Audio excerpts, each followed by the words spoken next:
So David went to Nob. This is 1 Samuel chapter 21.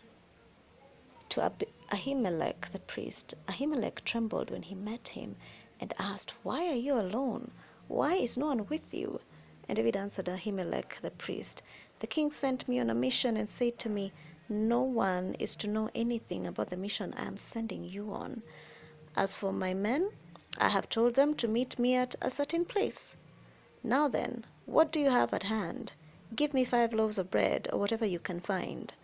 But the priest answered David, 'I don't have any ordinary bread on hand. However, there is some consecrated bread here, provided the men have kept themselves from women. David replied, 'Indeed, women have been kept from us as usual whenever I set out. The men's bodies are holy even on missions that are not holy. How much more so today?' So the priest gave him the consecrated bread, since there was no bread there except the bread of the presence that had been removed from before the Lord and replaced by hot bread on the day it was taken away. Now one of Saul's servants was there that day, detained before the Lord. He was Doeg the Edomite, Saul's chief shepherd. David asked Ahimelech, 'Don't you have a spear or a sword here? I haven't brought my sword or any other weapon, because the king's mission was urgent.' The priest replied, 'The sword of Goliath the Philistine, whom you killed in the valley of Elah, is here. It is wrapped in a cloth behind the ephod. If you want it, take it. There is no sword here but that one.' David said, 'There is none like it. Give it to me.' That day David fled from Saul and went to Achish, king of Gath. But the servants of Achish said to him, 'Isn't this David the king of the land? Isn't he the one they sing about in their dances? Saul slain his thousands, but David his tens of thousands.' David took these words to heart and was very much afraid of Achish, king of Gath.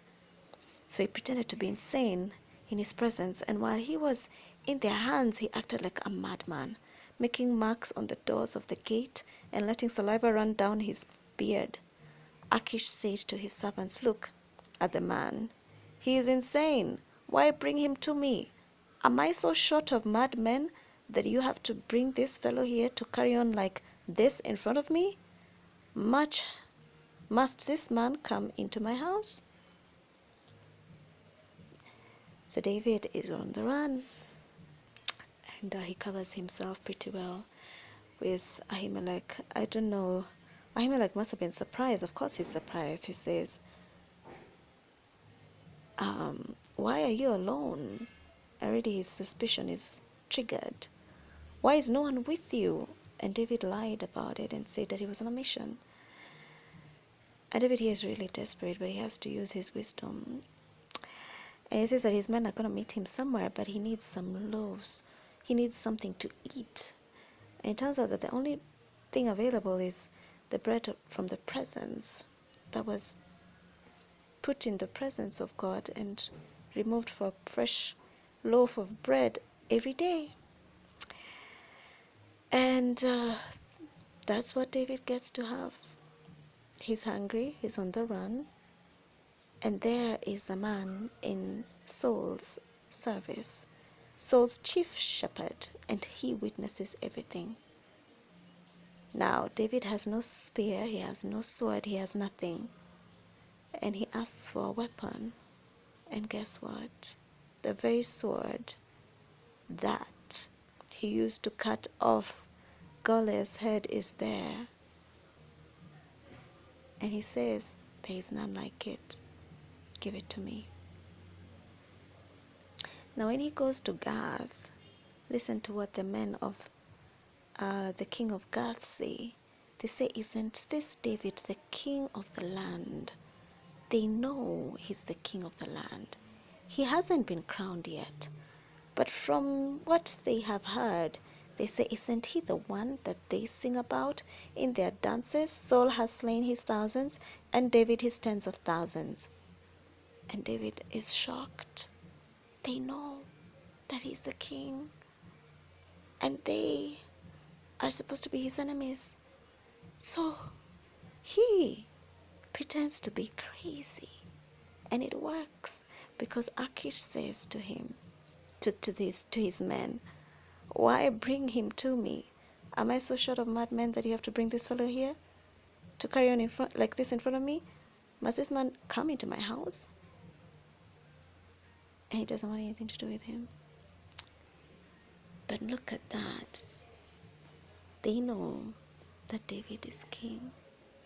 Saul knows that David is king, but he's not on the throne yet. So in between this interim period, between David becoming king officially and Saul still reigning, there is great fear and trepidation because David has to fight for his life, because Saul wants to kill him. He will not have a traitor who wants to become king while he's still alive. As much as David has not pushed for that agenda, he's already been revealed and unveiled before the people, and even in front of the enemies of Israel. They now know who is the rightful king. Will Saul condone that? Can he restrain himself? Will David have to keep running all his life? What was the Lord's plan when he made David be known as king? And yet Saul was still reigning. Why the two scenarios? That there's an anointed king and one still reigning who wants to kill the anointed king. What was it meant to teach David? What was it meant to do for him? Why the persecution? Now he's under a lot of turmoil, but he's learning some survival tactics.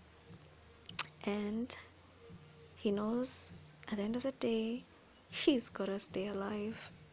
And he'll do anything to keep himself alive. To the extent of lying, to the extent of acting crazy.